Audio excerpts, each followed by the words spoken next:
Məndə sığar iki cahan, mən bu cahana sığmazam.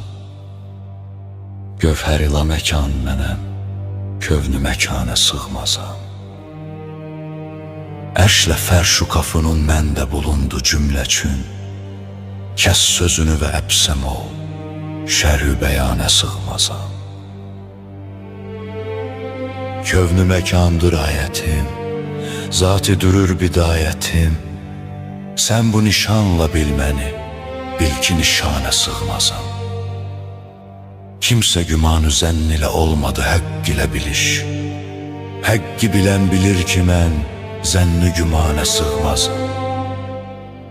Surətə bax o mənini, surət içində tanı kim? Cism ilə can mənəm, vəli cism ilə canə sığmazam.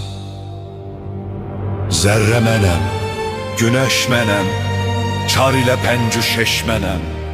Surəti gör bəyan ilə, çünki bəyanə sığmazam.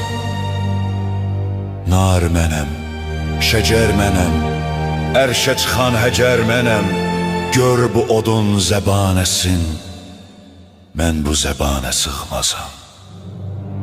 Gerçi bugün Nəsimiyəm, Haşimiyəm, Qureyşiyəm. Bundan uludur ayətim, ayət-ü şanə sığmazam.